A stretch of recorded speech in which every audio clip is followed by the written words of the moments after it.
Congress party చాలా చాకచక్యంగా management చేయటంలో కానీ ఇతర సంఘాలను మేధావులను మేనేజ్ చేసి తనకు అనుకూలంగా మార్చుకోవటంలో ఒక రకంగా చెప్పాలి అని అంటే విజయం సాధించిందనే చెప్పాలి. కాంగ్రెస్ పార్టీనే మంచిది, కాంగ్రెస్ పార్టీనే బడుగు బలహీన వర్గాలకు అనుకూలంగా ఉంది, కాంగ్రెస్ పార్టీనే బీసీలకు అనుకూలంగా ఉంది, అసలు కాంగ్రెస్ పార్టీనే బీసీలకు మేలు చేయబోతుంది అని చెప్పించడంలో ఒక రకంగా పాక్షికంగా విజయం సాధించిందనే చెప్పాలి. నిజానికి అసలు కాంగ్రెస్ పార్టీ ఉన్న పరిస్థితుల్లో కాంగ్రెస్ పార్టీ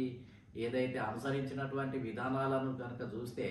అసలు కాంగ్రెస్ పార్టీకి ఏ సంఘం కూడా ఏ మేధావులు కూడా అనుకూలంగా మాట్లాడే అవకాశం అయితే లేదు. ఎమ్మెల్యే టికెట్లు ఇవ్వకుండా, ఎంపీ టికెట్లు ఇవ్వకుండా, మంత్రి పదవులు ఇవ్వకుండా, ముఖ్యమంత్రి పదవులు ఇవ్వకుండా, ఉదయపూర్ డిక్లరేషన్ను అమలు చేయకుండా,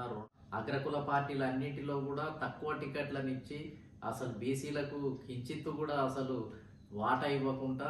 అసలు వ్యవహరించినటువంటి పార్టీ కాంగ్రెస్ పార్టీ. అయినా కానీ ఆ విధంగా వ్యవహరించి కూడా బీసీలకు ఏమి చేయకుండా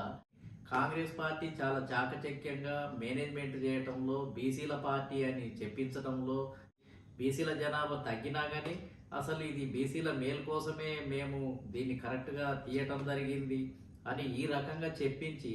తమ దగ్గరికి అనేక మంది మేధావులను పిలిపించుకొని వాళ్ళతోటి అభినందనలు తెలియజేసి వాళ్ళతోటి మరి శాల్వాలు కప్పించుకొని హిస్టారికల్ అని చెప్పించి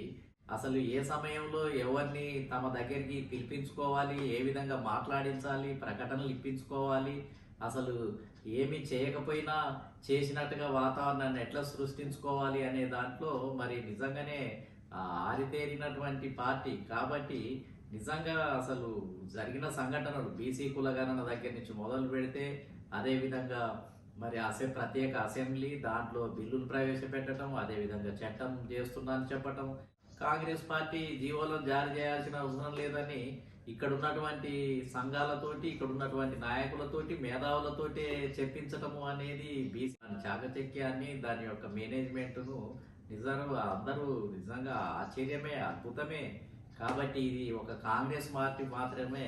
సాధ్యమవుతుంది.